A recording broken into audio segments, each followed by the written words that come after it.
Today, your Google Slides work includes audio buttons. I want to show you quickly how to use them. When you see an audio button, you can take your cursor, see mine is moving up towards the top one, and then hover on top of it. That just means to put your cursor on top and then just wait. When you wait, a play button will appear.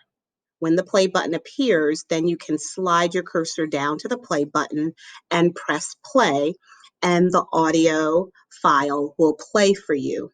The audio file is going to read what's written on each card.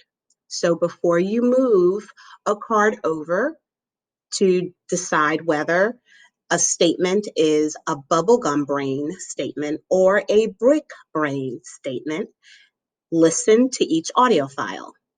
Hover, wait for the play button to appear, and then press play and listen.